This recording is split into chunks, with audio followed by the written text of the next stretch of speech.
All right, guys. Welcome to or welcome back to Corey's confusing book reviews. Next up today is restoration agriculture. I can't speak. Real world permaculture for farmers. Mark Shepard. Yeah, I think that's actually the only time he mentions permaculture this entire book. Because he didn't talk explicitly about permaculture. He didn't say the word permaculture. It didn't seem like it came up a whole lot. It seems like he was going out of his way to avoiding saying the word, because you start saying permaculture, you start getting into hippie territory. But he's very much focused on agriculture, like commercial agriculture, and how to do large scale farming in a permaculture way. But and by permaculture we mean the use of like perennial plants and stuff like that. We'll get into it anyway. So let's do the little blurb. Mark Shepard heads Forest Agriculture Enterprises and runs New Forest Farm, 106-acre commercial-scale perennial agriculture ecosystem that was converted from a row crop grain farm. Trained in mechanical engineering and ecology, Mark has combined these two passions to develop equipment and processes for the cultivation, harvesting, and processing of forest-derived agricultural products for human foods and biofuel production. Mark is a certified permaculture designer. Didn't really mean that much. And teaches agroforestry and permaculture around the world. He lives in Richland County, Wisconsin, and his latest book, Water for Any Farm, was published in 2020. Not a knock against Mark here, but certified permaculture designer. You do like a 1 or 2 week course. It's completely unregulated. It's not like it's a highly credentialed thing. You read the books. There's basically a textbook on it. I'm not going to get into it, but you could do the textbook and learn it all on your own, or you could take the workshop classes or whatever. So I guess what is permaculture?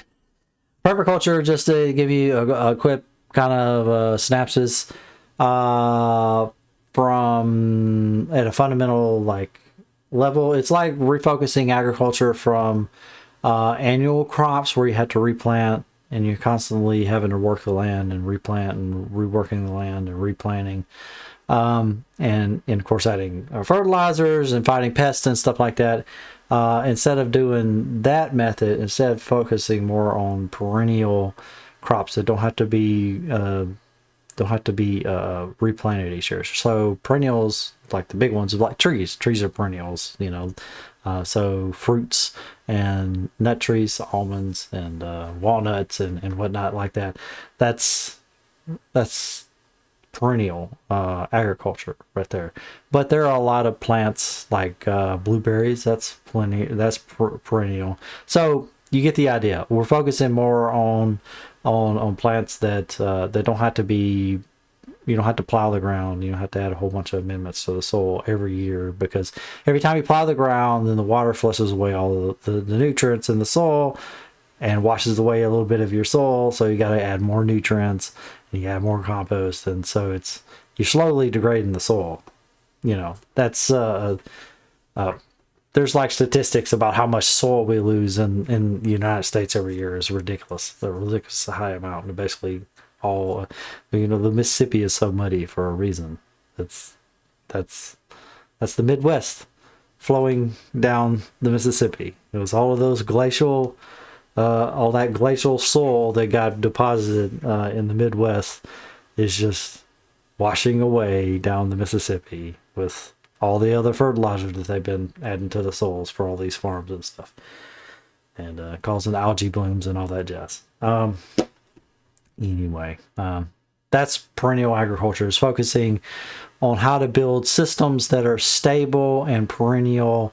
And by stable, I mean they don't stop working as soon as you look away. You look away from a garden for a month and like the weeds have overgrown and everything like that.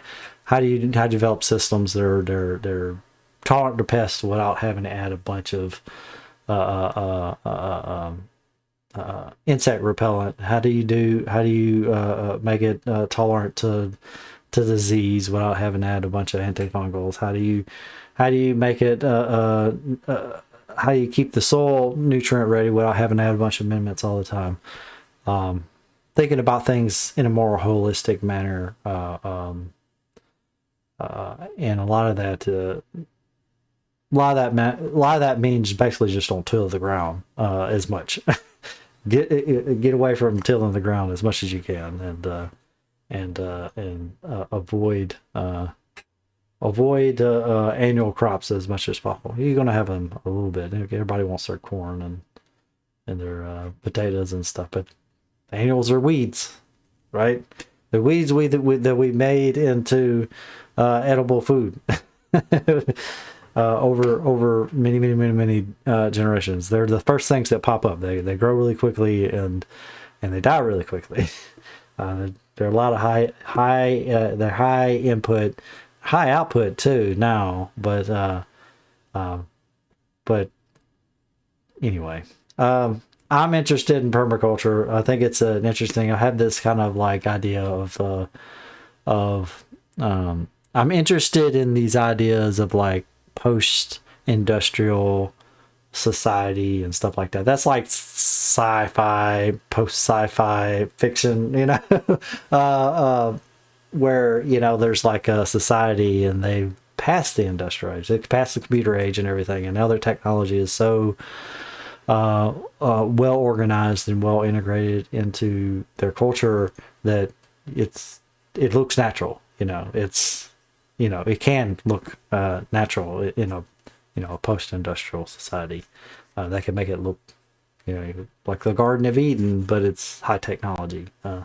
And so this is kind of permaculture is kind of a play off of ideas. How do we start designing these systems to work together so that because back in the old days they didn't have all of the wide variety of plants that we had. You just had the stuff that was available to you locally, and over the decades and over the centuries, nowadays we have access to varieties and from all over the world that may have never existed. You can have a plant from Africa, plant it right next to a plant from South America, and then another plant that's from Canada, and they may work really well together, and they've never existed in nature that way. But by trying these different things, you can have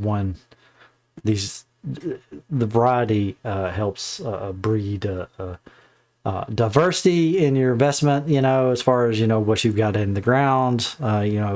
Once things doesn't yield very well this year, the other stuff is probably yielding just fine. Instead of putting all your money on corn this year, or all your money on soybeans this year, all in one big cash crop, you've got dozens of cash crops that are coming in at different times of the year, and maybe a few of them don't do too well that year, but it's fine because you've diversified. Just like your portfolio, your investment portfolio should be diversified. You can have your crops diversified. Anyway, let's do a little bit more. Well, I'm just going to read on the back here because it's hard to really to summarize this book. There's so much to it, but here's a blurb here. It says, fascinating vision for recasting our relationship to nature and the land, by Ann Lapp, some sort of activist and author. And the book, the thing on the back says, restoration agriculture reveals how to sustainably grow perennial food crops that can feed us in our resource compromised future. How our food is produced is too often overlooked in the quest to get it into our mouths. Around the globe, most people get their calories from annual agriculture. The majority of the carbohydrates, proteins, and oils that feed humanity are from annual plants. Those that grow fast for one season, produce lots of seed, then die. Rice, wheat, corn are all seeds from annual plants. but human cultures have only relied upon annual plant seeds as a staple food source for 10,000 years. In addition to requiring ceaseless labor, annual plants have carried with them another curse. Every single human society has relied on annual crops as staple foods in their diets has collapsed. Correlation is not causation. He uses this a lot, but I mean, something goes on long enough, it's going to collapse. And just because all the societies were based on annual collection, all of the hunter-gatherers, almost all the societies that were based on hunter-gatherings has collapsed. I'm like, he makes a few arguments that aren't very convincing, but anyway. The restoration agriculture system describes in this book works. It is possible for humans to produce staple foods using perennial agriculture systems that actually improve the quality of the environment. This can be done on a backyard farm or a ranch scale, and it is needed right now on a global scale. Restoration agriculture explains how we can have all the benefits of natural perennial ecosystems and create agricultural systems that imitate nature in form and function while still providing for our food, building, fuel, and other needs. Using restoration agriculture system, an oak savanna mimic will produce more than twice the number of edible human calories per acre as an average acre of corn. Never needs to be planted again, prevents erosion, creates soil, and can be managed with no fossil fuel inputs. This book, based on real-world practices, presents an alternative to the agriculture system of eradication and offers exciting hope for our futures. I want to be clear that this dude here is not... What makes this book so special, really, is this dude is really running a farm and has so for decades. I think 15 years at the writing of this book, which was honestly probably a decade old by now. It says 1962. That doesn't sound right. This is 2013. So it's, I think it was, he in the book he says 15 years ago. So we're probably over 25 years. The dude has been doing it for a while. Still does it. You can watch YouTube videos of this guy talking. He does talks every now and then. So this isn't pie in the sky. This is boots on the ground. Shovel in the dirt. Things are happening. Stuff. This is. He has at least one implementation. There are others I've seen. At least small demo like food forest concepts with people who are growing their own food with food forest, but this guy is like actually growing substantial amounts of crop commercially.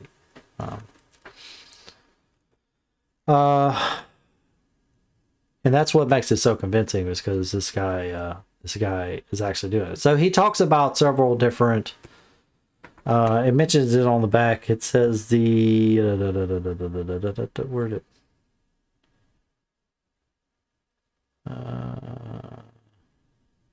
it says it.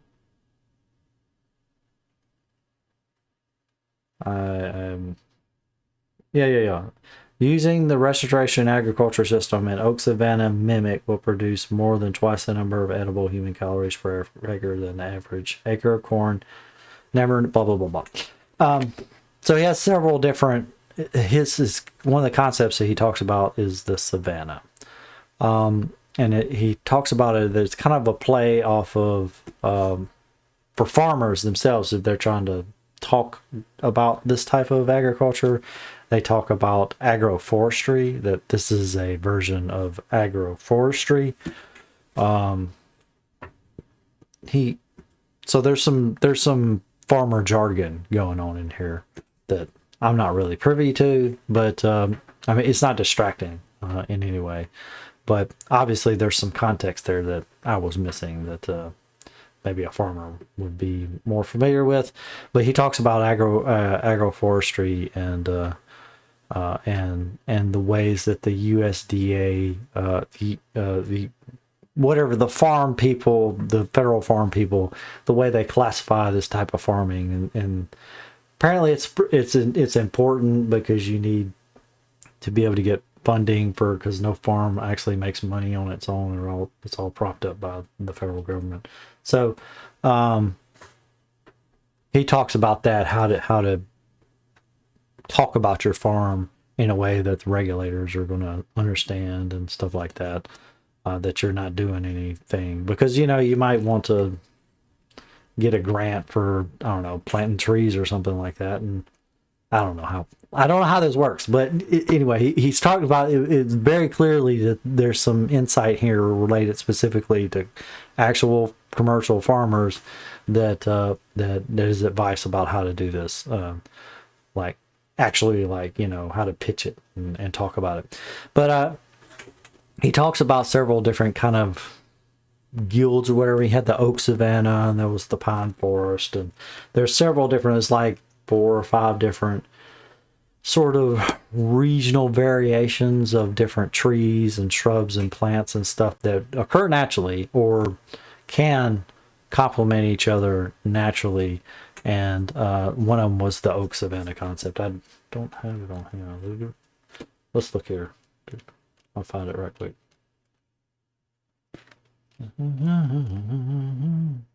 Yeah, there's here's one. Here's the northern pine forest. This includes Korean pine, Siberian pine, Italian pine, blah blah blah. All of these are nut pairing pines, so you get pine nuts from these things. And then malus apples, another part of the guild that you'll have. So you'll be planting apples, and then prunus, so chart cherries, plums, Nanking, bush cherry. So you can get cherries, and then you have another family called,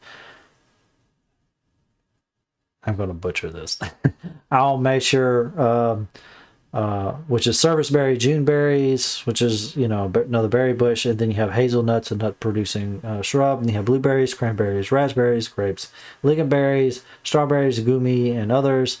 And then, of course, you have foraging animals as part of this practice as well. So they're going through and they're foraging in and around all of these plants as well. And you do that in a stagger. And then another one would be the riparian zone, which is pecan, black walnut, and Persian walnut. And then you have the cherry trees, plums, and peaches. And then a couple other things: pawpaws, nanberries, and mayhaws, raspberries, grapes, or whatever kiwis pasture. Let me just do one more, just to drive the point home. But he breaks down all the. Here's the oak savanna one, and he talks about it a little bit, classifies it a little bit different. So you have the Fagaceae family, the oak, chestnut, or beech. These are tall nut-bearing trees, and you have malus, which is apples.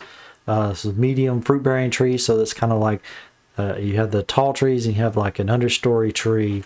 And then you have hazelnuts. Dude loves his hazelnuts. Spreading nut producing shrub. And then you have prunus, the cherries, plums, and peaches. So different small tree to shrub kind of fruits, and blackberries and raspberries. These vining plants that you can plant, that you can trellis onto all of these trees, right? And then you have the gooseberries and currants, which are small shrubs you can intersperse. And then, of course, you can do grapes, which you can run the grapes, obviously, along the trees as well. There's fungi, mushrooms, he talks. So like the trees, you can knock down the trees and leave them down. And then as they decompose, you can get a mushroom harvest from the trees, or you can sell the wood. See that there's different ways you can use all of this stuff. And then of course you have the grasses, and the grasses are mostly just for the grazing animals. So you see all of that, all of those are like being grown in the same system, like one layer. It's a mixed layer, like one on top of each other, and it's organized in a way through some rows and alleys and stuff like that, so you can get machinery in there to like pick the apples or the berries or whatever. So it's not like you have to do all this stuff by hand, but obviously there may be some considerations with machinery. Either you have to have a machine, it needs to be planted with a particular machine in mind for a harvest, or you need to modify or create a machine that can harvest your arrangement efficiently. So there's some interplay. Like I said, this is more oriented towards commercial agriculture, which is interesting and neat. I did have one little section that just kind of mention. I have this idea about the kind of post-industrial kind of dream, right? what might it look like? And this is the cynic is gonna say, well, this is just the 1700s you're describing right here, but not necessarily. When we talk, we're dreaming here, we're trying to think what would we want the future to be like? What can we do to make the next step towards that future, instead of saying, well, that's not possible, because nothing ever gets done whenever you just say, well, that's not possible. It's like, well, what part of this is possible? Let's work on that. And then if there's something else that's trouble, well, how can we deal with that problem? One thing at a time, guys. Anyway, the little blurb that I wrote is, it is entirely possible to imagine a world where international cargo carriers are made of lightweight but strong wooden tensioned laminate hulls that are powered by. Notice he didn't say that it was just rough sawn or like the old boat. This is laminate wood. This is an industrial product. So nobody's talking about making things from all natural material. We're not going backwards, but we can use things that are renewable. Wood is a renewable resource. But strong wooden tension laminate hulls that are powered by sail and solar electric engines. Like these big cargo ships that just drink the worst the worst sulfur producing diesel ever, pump it all up in the air. These big container ships that they don't actually have to go that fast. In fact, during the pandemic, they actually slowed down by like 5 knots or something or other, because it just wasn't worth the fuel cost or whatever. We're saying they could go slower, and if they go slow enough, it could just be powered by sail, and then some whatever power they can get from solar electric engines. I don't know how possible that is, but it's an interesting thought. Anyway, so powered by sail and solar electric engines, delivering ecosystem grown coffee and cocoa to be blended with oak Savannah American hazelnuts. So he's not talking about, getting rid of globalization and going back to, all natural and we're going to be hippies in the woods and stuff. We're talking about what would a completely renewable, sustainable future look like. And it might look something like that, right? Because wood, it literally grows on trees. You don't have to mine it out of the ground.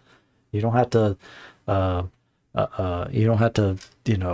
put it, you have to, have these really expensive foundries and purified or nothing like it. It's just wood, we've been working, wood works, let's use it as much as we can. But anyway, it's a great book. I really enjoyed it. I flew through it. Sometimes I have a hard time getting started with a book. This was not an issue. I was just flew through this. This took me just a couple of days to get through all of this, and it is about a little bit over 300 pages, so it's not a huge read. You see the text is a normal size. It's not large print, so it's pretty dense, but it is 300 pages, so not too bad. The book itself, the binding, this is really, I don't know, there wasn't a hardback. I usually get hardbacks, but this is fine. This is a very readable format. One day I'll get over my snobbery for hardback books, but it's a very nice way to read, at least. So it wasn't a very cheap book binding, at the very least. It's mostly black and white, but they do have some pictures of his farm here. So some color pictures of the farm. There are black and white pictures of here, but there's a small section where he has pictures of his farm. You can see where he is. So you see the way the landscape. I'm sorry if I'm getting a little bit close to the mic and it's getting a little hot, but you see the way the landscape is kind of sculpted like that. It's called key lining. He talks about it in the book. So he went through and he goes through with this like basically knife into the soil and just like cuts these little trenches or whatever vertically along the elevation, right? So it's sort of like a topological map or whatever, but what he's doing is he's making it so that as the water tries to run downhill, it can't run directly downhill. It has to go down one of these channels to the side of his, and it has to spend more time like on his land, and and along those key lines he plants these rows of his different crops. So the trees and the hazelnuts and everything, and the berries and the grapes and everything are all up on these little rows here, and the rows are there so he can get equipment in there, right? And some of it's very sparse. I mean, it's takes a long time to build these systems. A tree, especially a tree, takes a while to mature, right? That's the one downside to this system. It takes a while to get going. You can't just decide you're going to do it and then this year you're getting a full 100% harvest. But yeah, he talks. Let's just do chapters so I can make sure we know exactly everything he talks about. So he talks about perennial agriculture, the present reality, standing on the backs of giants. What is this? I can't remember what this was. Challenge in facing agriculture. Talks about everything that's going wrong with agriculture right now. How to turn it around. And then he makes a case for farming in nature's image, and basically outlines the principles behind why you want to do things in this way. And then he talks practical steps towards how to get there. That's where he introduced the oak savanna, and then he introduces other biomes. He started with the oak savanna, and he elaborated in depth on that one, and then he had other biomes, which was he didn't go into very much depth. Then he talks about introducing livestock and also bees, and he also talks about nutrition, and he makes a very convincing argument about that his way of doing things actually yields more than a corn does. And at the surface level, it seems like, well, there's no way, because the corn crop doesn't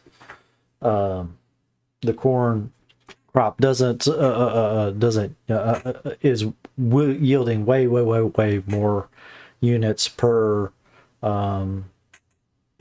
acre. But then he goes into the nutrition argument. He says, well, you don't have complete nutrition just from that one source, so you've got to set aside some other portion of that acre to a different crop, and then you have to add all those other crops in there, and it's only the combination to get complete nutrition. So you can't that's not an apples to apples comparison. And when you do that, the yield goes down.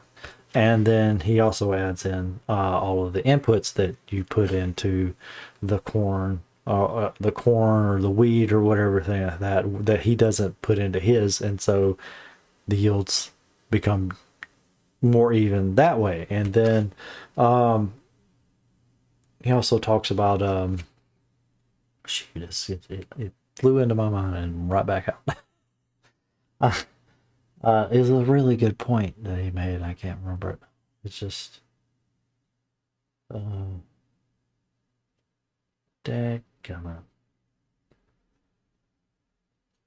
So he, let's go through it. He made it's not complete nutrition, and you're gonna have to bring in other nutrients and stuff like that to keep things even. And oh yeah, yeah, and most of the crops are not actually or not human edible, so that takes a yield away from the corn as well. If we're going to do a per acre thing, like was it 70% of soybeans are not even for human consumption, so you're not really getting the same yields as you would expect for human consumption. And whereas all the food that he's talking about producing are produced for human consumption, and that's the surplus, because everything else is going to there's animals on the, so there's a diversion. If you have a certain number of the crops, so 70% of the soybean actually goes to feed. Well, he doesn't do that because the feed is already on the ground. They're already grazing already. He didn't have to grow a portion of his soybean crop. You know, if he was growing soybeans, he doesn't have to grow a portion of his soybean crop to feed his animals. So he doesn't have that diversion. So that, after you add it all up, basically the stacked yields, not to mention the effects of being having such a diverse variety of crops to rely upon, it ends up yielding far more than corn will over like the long haul. Especially once you consider how much corn degrades the soil.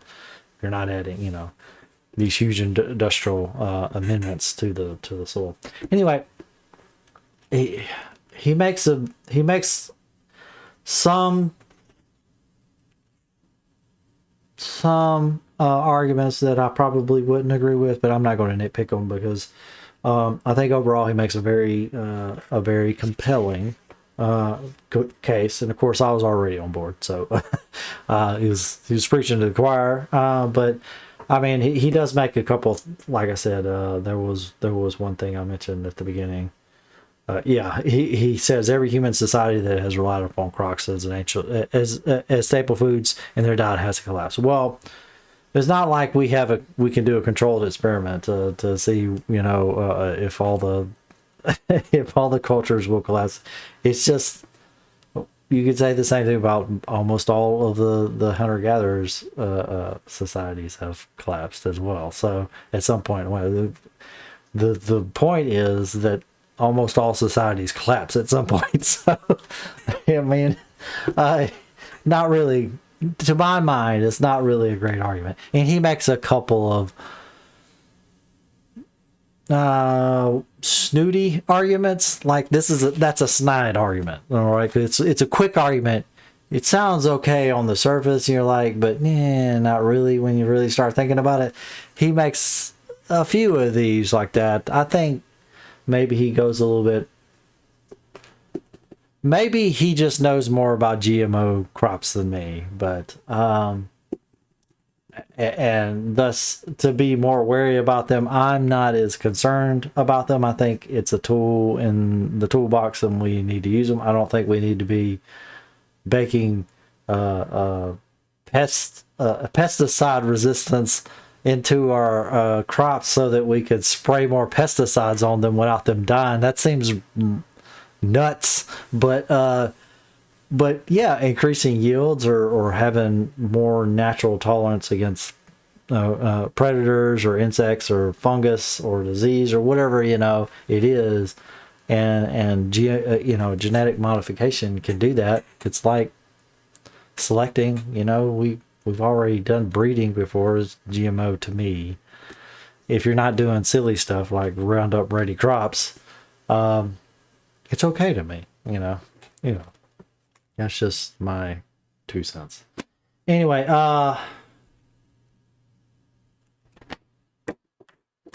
a great book.